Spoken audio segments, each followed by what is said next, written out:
this ill feeling deep inside me that marriage will be a disaster. I can understand. But the question is, why did you get on with her in the first place? Was Saint Obi murdered? In a narrative post made by a close pal of the deceased actor, it suggested that the actor lost his life as a result of a bad marriage, neglect, and ill treatment. According to the narrator, he said, his social life was blunted, perhaps by his reticent disposition, his persona, too dimensional to a distant public. He was upscale and cool. His manly bearing spoke loud. Saint Obi, real name, Saint-Nwafor, was shy, almost bordering on timidity and insecurity. He cherished the pleasantly tranquil interactions among a few friends. He would disappear at any inconvenience that could upset the poise of such small meetings. As he repeatedly told me, he just wanted to live a cool, quiet, and fulfilled life. But has he lived this cool and fulfilled life he envisioned? I have my doubts. I tell Saint's story here with painful tears in my eyes because he was a star, a superstar whose life turned out a gleam of irony. Yet, it was this stardom that fetched him his much-professed financially strong and powerful wife. And their wedding.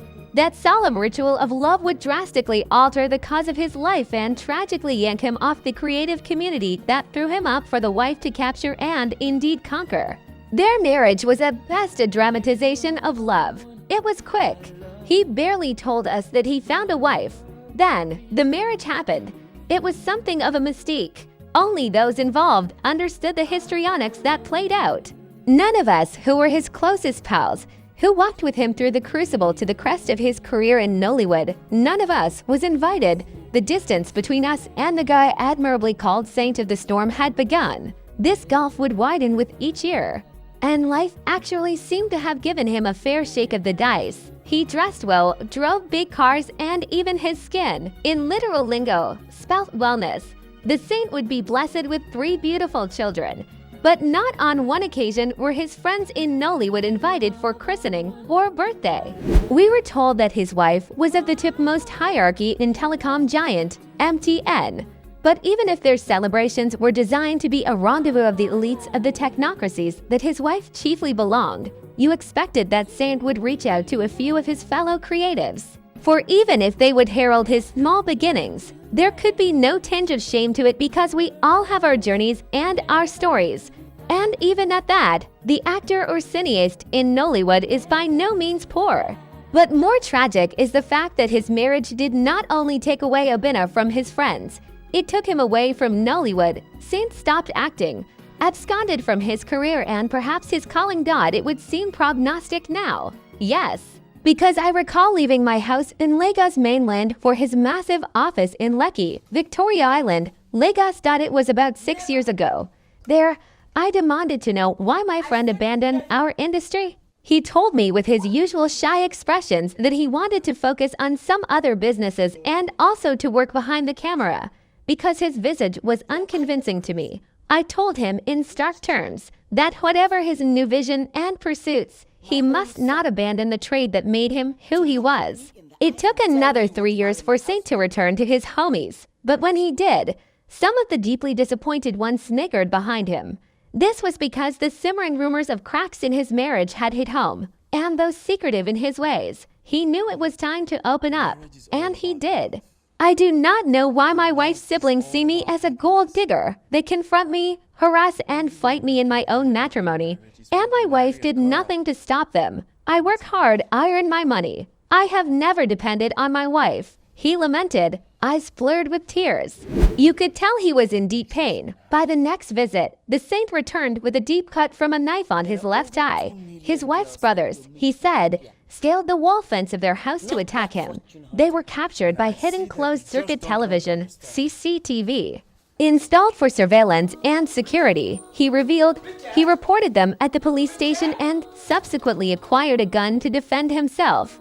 This effectively marked the beginning of the end of his marriage and perhaps Saint Obi's long walk to a sad end. He moved out of his marital home to a new house to begin the reconstruction of his destiny, alone without his wife and worse still without his 3 beautiful children. Meanwhile, His wife went to the police to defend her siblings using her financial power to manipulate the cause of justice. Saint stated unequivocally, the wife also sued for divorce, not in Lagos, but in Ogun State. As Saint put it, it was to make the journey difficult for me, but I will not bend, neither will I break. I will fight with my last blood to take custody of my children.